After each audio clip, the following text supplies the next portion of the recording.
This channel does not promote any violent, harmful, or illegal activities. All content provided by this channel is meant for an educational purpose only. দেখুন garden রিচে যে অবৈধ নির্মাণ হচ্ছে এই ব্যাপারটা অনেক অন্তত মাস তিনেক আগের থেকেই তো জানতেন ফিরহাদ হাকিম। তাহলে আজকের এই বহুতল ভেঙে এতগুলো মানুষের মৃত্যুর দায় কার? এলাকার কাউন্সিলর কি দায় এড়াতে পারেন? কলকাতা পুরসভার 134 নম্বর ওয়ার্ডের মধ্যেই এই গার্ডেন রিচ এলাকাটা পড়ে। বিরোধীরা কি বলছেন?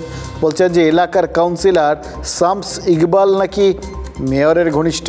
2020 সালে 3.5 কোটি টাকার গাড়ি নিয়ে পুরসভায় গিয়েছিলেন কাউন্সিলর শামস। দেখুন তিনি যেতেই পারেন, তার কত টাকা থাকবে, তিনি সেই টাকা দিয়ে কোন গাড়ি কিনবেন এবং সেই গাড়ি নিয়ে তিনি কোথায় যাবেন এর পুরো অধিকার তার আছে, আইনসম্মত অধিকার আছে।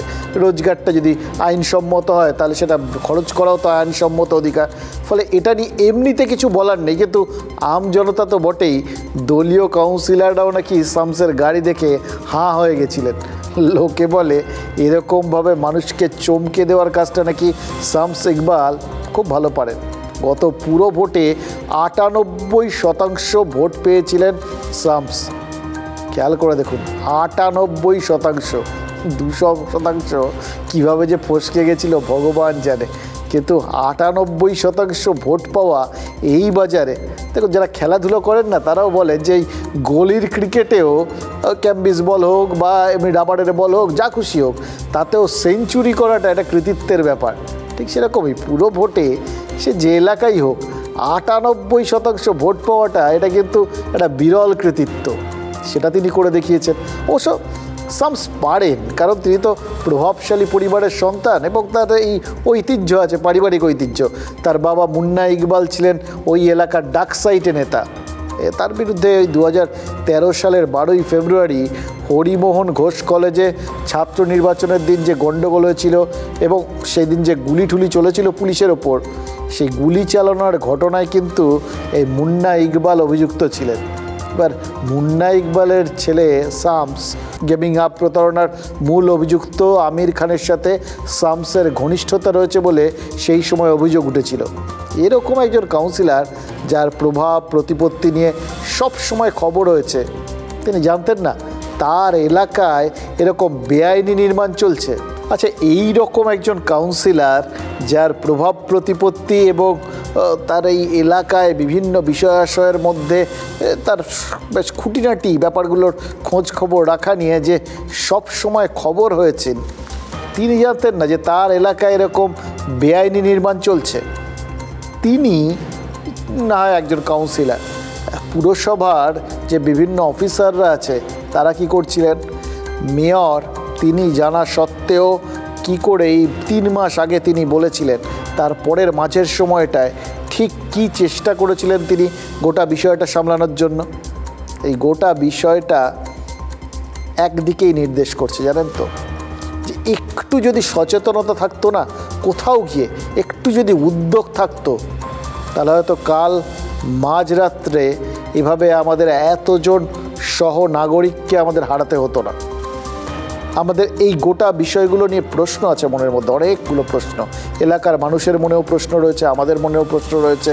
চারপাশে যারা দেখছেন স্বাভাবিকভাবেই কেউই তো চান না তাদের সহনাগরিকরা এইভাবে বেঘরে প্রাণ হারান, তাই প্রশ্ন তো অনেক আছে।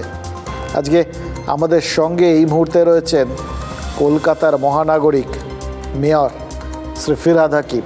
ববিদা, আপনার কাছে এইটাই শুধু জানার যে এই গোটা বিষয়টা কাল রাত্রে ঘটেছে, আজকে এতটা সময়ের মধ্যে নিশ্চিতভাবেই আপনি খোঁজ খবর নিয়েছেন, নিজের মতো করে পরিদর্শনেও গেছিলেন।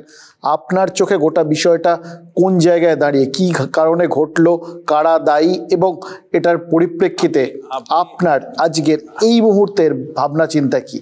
আমি আপনাকে বলি, এটা অত্যন্ত বেদনাদায়ক।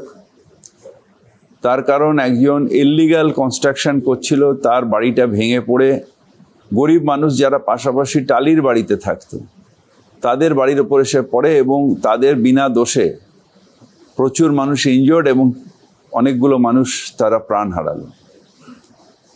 আমাদের যে অঞ্চলগুলোয় এরকম অ্যাডেড এরিয়া, এগুলো বিশেষ করে যেখানে এই ইলিগাল কনস্ট্রাকশনগুলো হয়, এটা একটা সামাজিক সমস্যা হয়ে দাঁড়িয়েছে। এই সামাজিক সমস্যাটা বামফ্রন্টের থেকে শুরু হয়েছে, কিন্তু এখনও 100% আমরা বন্ধ করতে পারিনি। এটা আমার দুর্ভাগ্য। আমি চাই মনে প্রাণে যে ইলিগাল কনস্ট্রাকশন সব বন্ধ হয়ে যায়, কিন্তু যত মানুষের ওপর আমাকে ডিপেন্ড করতে হয়, এসির ওপর ডিপেন্ড করতে হয়, এইর ওপর ডিপেন্ড করতে হয়, এক্সিকিউটিভ ইঞ্জিনিয়ারের ওপর ডিপেন্ড করতে হয়, ডিজির ওপর ডিপেন্ড করতে হয়, 100% আমরা প্রুফ মানে একবারে ফুল প্রুফ করতে পারছি না। সেই জন্য এরকম ঘটনা নিশ্চিতভাবে শিবালিকে হয়েছে, অন্য কলকাতা অন্য জায়গায় হয়েছিল, এবং দুর্ভাগ্যবশত এখন আমার সময়ও এটা একটা হলো। এটা আমার কাছে অত্যন্ত বেদনাদায়ক এবং আমি এটার জন্য ক্ষমা প্রার্থী। ববিদা, আজ থেকে মোটামুটি 3 মাস আগে 22শে ডিসেম্বর আমার যতদূর মনে পড়ছে, সেদিন আপনি টক টু মেয়র অনুষ্ঠানে বলেছিলেন যে এই গার্ডেনরি চত্বরে এইভাবে বেআইনি নির্মাণ এবং মানে অবৈজ্ঞানিকভাবে পুকুর ভরাট বেআইনিভাবে, এর ফলে গোটা জায়গাটা একটা গ্যাস চেম্বারে পরিণত হতে চলেছে। তো এই খবর, তার মানে এই পরিস্থিতি যে তৈরি হচ্ছে এটা আপনারা জানতেন, কেন তারপরেও ব্যবস্থা নেওয়া সম্ভব হলো না, বা কতটা আপনি অন্য ক্ষেত্রে নিতে পেরেছেন আমি জানি না। ব্যবস্থা নেওয়া সম্ভব একটা মেয়রের পক্ষে? প্রত্যেকটা গলিতে ঘুরে ঘুরে ব্যবস্থা নেওয়া যায়? একটা মেয়রের পক্ষে করা যায়? আমি নিশ্চিতভাবে যারা অফিসার তাদের শোকজ করা হয়, তাদের কাউকে সাসপেন্ড করা হয়, আবার কোর্টে গিয়ে তারা রিলিফ পেয়ে নেয়, কিন্তু 100% তো আমি মানুষের উপর ডিপেন্ড করতে হয়। এটা 100% যদি করা যেত তাহলে তো আজকে ভারতবর্ষের কোনো মিউনিসিপ্যালিটিতেই আর ইলিগাল কনস্ট্রাকশন হতো না। কিন্তু দুর্ভাগ্য যে অনেকটা আটকেছি। আমি সেই জন্য বারবার আমার বিল্ডিং ডিপার্টমেন্টকে বলি যে আপনারা একদম যখন শুরু হচ্ছে সেই সময় অ্যাকশন নিন, কিন্তু আমাকে ডিপেন্ড করতে হয় মানুষের ওপরে, এবং সব মানুষ অ্যাক্টিভলি কাজ করে বলে আমার মনে হয় না। এই যে মানুষের উপর ডিপেন্ড করার কথা বলছিলেন, এই মানুষের সাথে ধরুন মেয়র হিসেবে আপনার ডাইরেক্টলি সবার সঙ্গে প্রত্যেকটা মানুষের সাথে যোগাযোগ রাখা সম্ভব না, আবার সম্ভবও সেটা কাউন্সিলরের মাধ্যমে, কারণ তারা তাদের দায়িত্ব এলাকাগুলোতে নিজেদের যোগাযোগটাকে বাড়িয়ে রাখা। এবং কাউন্সিলর সব গলির মধ্যে কাউন্সিলরের পক্ষে যাওয়া সম্ভব না, গেলেও কোন বাড়িটা লিগ্যাল হচ্ছে কোন বাড়িটা ইলিগ্যাল হচ্ছে এটা একটা কাউন্সিলরের পক্ষে জানা সম্ভব না, বা আমাদের অ্যাক্টও সেই পারমিশন দেয় না যে কাউন্সিলররা ইন্টারফেয়ার করবে অ্যাডমিনিস্ট্রেশনে। সুতরাং অ্যাডমিনিস্ট্রেশনটাকে অ্যাডমিনিস্ট্রেশনের মতনই চলতে হবে। কাউন্সিলররা মানুষের রিপ্রেজেন্টেটিভ, তারা হয়ে আমার এলাকায় জল নেই, আমার এলাকায় লাইট নেই, আমার এলাকার রাস্তা খারাপ, আমার এলাকায় ড্রেনেজ সিস্টেম খারাপ, আমার এলাকায় কনজারভেন্সি সার্ভিস হচ্ছে না, এইগুলো জেনারেল যে মানুষের জন্য সেগুলো করবে। বা অনেক মানুষের ইন্ডিভিজুয়াল যখন কাউন্সিলরের কাছে যায় তারা আসে, এর মিউটেশন হচ্ছে না কেন, ওর বিল্ডিং ডিপার্টমেন্টের থেকে প্ল্যানটা স্যাংশন হচ্ছে কেন, এগুলো হয়। কিন্তু কাউন্সিলরের পক্ষে ইলিগাল বিল্ডিং কোনটা হচ্ছে আর কোনটা লিগাল কোনটা ইলিগাল এটা জানা অ্যাক্টেও নেই বা আইনেও নেই আর প্রসিডিওরেও নেই। কিন্তু ববিদা, একটা কথা বলুন আপনি আমায়, যে মানে যারা কলকাতা কর্পোরেশন এরিয়ায় থাকেন বা অন্যান্য মিউনিসিপ্যালিটিতেও থাকেন তারা জানেন বাড়িতে একটা পাঁচিল তুললেও কাউন্সিলর হাজির হয়ে যান, সেখানে একটা বাড়ি সে পারমিশন ছাড়া উঠে যাচ্ছে, তারা জানতে পারছেন না। এটা হচ্ছে আপনি যেরকম আমি আপনাকে বলি, যেরকম আপনি একজন সৎ সাংবাদিক, আমি আপনাকে বহু বছর ধরে চিনি, কিন্তু আবার এরকমও সাংবাদিক আছে যারা সাংবাদিকতা করে ব্ল্যাকমেলিংয়ের জন্য, সেরকম সাংবাদিকও আছে। সেরকম কিছু কাউন্সিলর আছে যারা ওই পাঁচিল তুলতে গিয়ে রং করতে গেলে টাকা নেয়, আবার এরকম বেশিরভাগই কাউন্সিলর আছে যারা এসবের মধ্যে থাকে না। সব প্রফেশনেই খারাপও আছে ভালোই আছে, কারণ রাস্তায় যখন আপনি যাবেন, স্মুথ রাস্তায় আপনি যাচ্ছেন, গাড়িতে ঘুমিয়ে পড়বেন, একটা জায়গায় যখন গর্ত দেখবেন তখন এই বাবা রাস্তাটা খারাপ, কিন্তু তার আগে কিন্তু 10 কিলোমিটার স্মুথ রাস্তা এলেন সেটা তখন খেয়াল করেন না। আপনি রাস্তার কথা বলছিলেন ববিদা, স্মুথ রাস্তা, এবার আপনাদের সঙ্গে কথা বললে আপনারা স্মুথ রাস্তাটা যখন হয়েছে ততটা হচ্ছে তৃণমূল আমলে, আর ওই গর্তের সময়টা বাম আমলে। এইবারের ক্ষেত্রেও কিন্তু আপনারা তাই বলছেন। না না না, বাম আমলের ভূত আপনাদের ছাড়ছে না। আমি তা বলছি না, যেটা আমি যেহেতু বাম আমল থেকে আছি, ওখানে এমন হয়েছে আর্থসামাজিক কারণে সেই সময় এইগুলো উঠেছিল, মানে এই প্রবণতাটা উঠেছিল। কিন্তু এখনও কিছু কিছু আছে যেটার জন্য আজকে এই ঘটনাটা ঘটলো। এবং আমি সত্যি সত্যি এটা নিয়ে কালকে সারা রাত আমি জেগে ওখানে বসেছিলাম।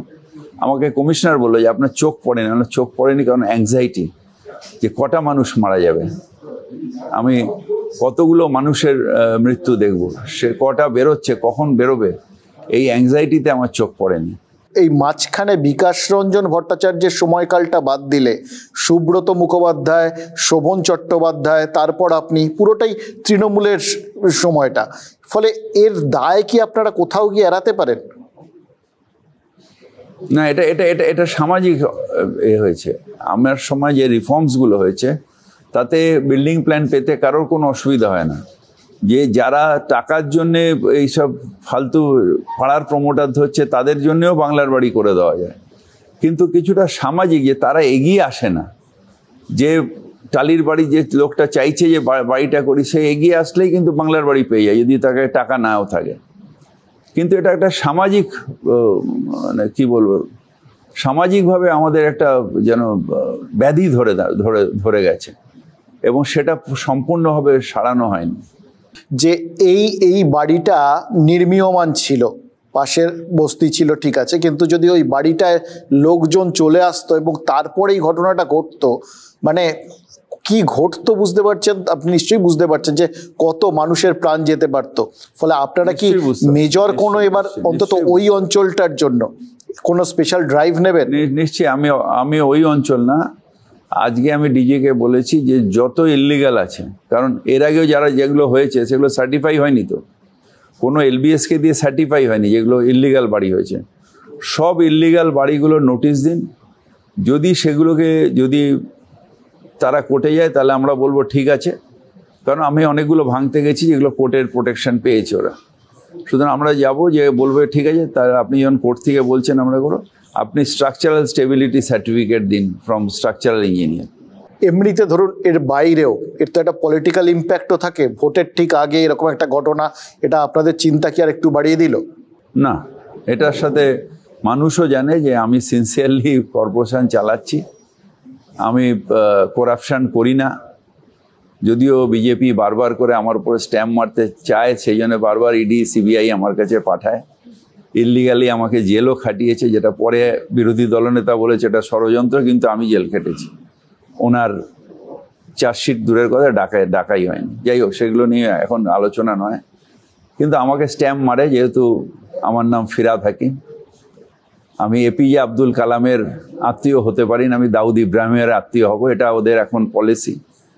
এই সমালোচনাগুলোর মধ্যে একটা হচ্ছে যে এই যে ওয়ার্ডটা 134 নম্বর, এখানে শামস ইকবাল, আপনার ছত্রছায়া আছে, আপনার স্নেহধন্য, এবং যার ফলে এর বিরুদ্ধে বিভিন্ন সময় বিভিন্ন অভিযোগ উঠেছে। এমনকি ওই গেমিং কাণ্ডে আমির খানের সঙ্গে যোগাযোগের কথা উঠেছিল, এর বাবার বিরুদ্ধে অভিযোগ রয়েছে। অনেক কিছু হতে পারে, গেমিং ফেমিং, যেহেতু ওই আবার বললাম যে গেমিং মানে হচ্ছে যে যেহেতু আমির খান, তার আমরা সবাই আত্মীয়, এটা তো বিজেপি করবেই। কালকে শাহজাহানকেও আমার আত্মীয় সাজিয়ে দিতে পারে। ববিদা, আপনাকে অনেক ধন্যবাদ আমাদের সময় দেওয়ার জন্য।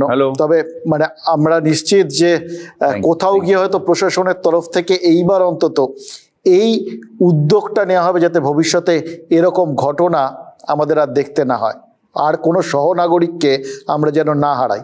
আপনাকে অনেক ধন্যবাদ।